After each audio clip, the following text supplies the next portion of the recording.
folk of Alexander, and some of Hercules, of Hector and Lysander, and such great names as these. But of all...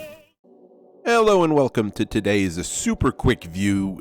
We've got a few Redshift that went through the factory this week. We're still working on most of them.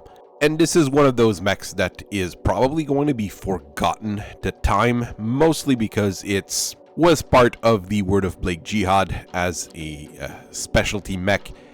And there's no real factory producing them now. And it's not a mech that people are jumping to get their hands on. I think it's a bit of an odd situation because it is actually an half-decent machine. So we're going to have a look at it. The Redshift is meant to be a scout spotter, and what I mean by that is a mech that is going to share telemetry with other mechs in its lance or even its company. Well, in the case of the Wobies, it would be a level 2, and also be able to use a targeting acquisition gear laser to point out where to shoot either guided LRMs or Arrow 4 artillery missiles. In that particular role, the Redshift actually works really well. Literally every bit of space-saving technology, save for a small cockpit, which I find a bit odd as this was a standard on most Blakist mechs in that category, has been used on this particular mech. So you've got a GM 180XL engine with a top speed of around 150 kilometers per hour. That's pretty fast, or even for a 20-ton mech. 4-ton of ferrofibrous armor, which is pretty decent, once again, and an endo steel chassis. All of that combined makes the Redshift very expensive, but able to pack decent amount of equipment for a 20-ton chassis. There were 3 models of Redshift that came out of factories. But honestly, it's really 2 models and 1 variation on one. The RDS-2A and 2B are basically identical except for the electronic warfare equipment mounted on them. The 2A using an ECM and the 2B having an active probe. About 40% of the 2 series Redshifts are the active probe version. The other 60% is the ECM version. For equipment, really the main weapon on it is the tag, because it'll allow everything to be shot at a target with a very decent accuracy. So it's really a missile spotter, but for actual defense, we've got 2 medium pulse lasers, which are fairly accurate, and on a mech like this is a very decent set of defensive equipment. There is a radical departure with the 3A series, which takes out all of the electronic warfare equipment and puts an improved C3 computer in instead.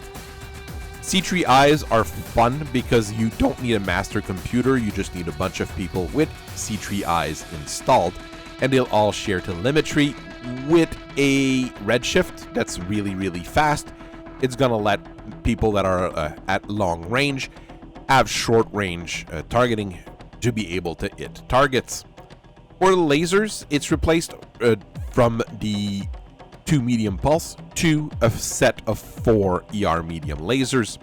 Not sure I like that, but you do get more bang for your buck. I mean, you're going to be able to deal more damage technically with 4 ER medium lasers. It's just less accurate. The real reason the Redshift was built is because Leopard Armor was the main producer of the Padilla artillery tank, and their production line was restarted when the Word of Blake took Earth again. I honestly prefer the Chaparral as a delivery system for Arrow 4, but the Padilla at 75 tons with a speed of about 85 kilometers per hour is really popular as well.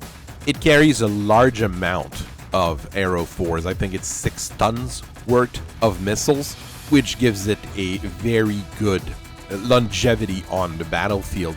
As far as defenses, it's got a pair of medium pulse laser and an anti-missile, which I think is a very good idea to have on a artillery tank. So it's basically capable of defending itself until support mechs come and save it if necessary. It has a decent amount of armor as well. So Leopard built the Padilla, and they started building the Redshift as a support unit for it. And I would say that it's a pretty good idea, but I keep saying the Chaparral, I think, is the better arrow for delivery platform. All in all, the Redshift is a decent scout mech with decent spotting capability, which is a great combination in the end. Of course, it's expensive compared to a Locust as an example. It's a marked increase in price. It's really a design that is going to be on its last legs because people are not building them anymore. And the ones that are still around, well, they're being destroyed probably faster than the repairs can be done on them. Maybe somebody will put some money down and let Repert restart production of them. Of course, with Urt now being under the rule of Clan Wolf, I'm not sure that's going to happen. Or if we see modern Redshifts, they might be to clan specifications, which would make them even more scary. So I hope you guys have a very nice rest of your day. I thank you for listening to me, and I'll see you guys later. Bye-bye.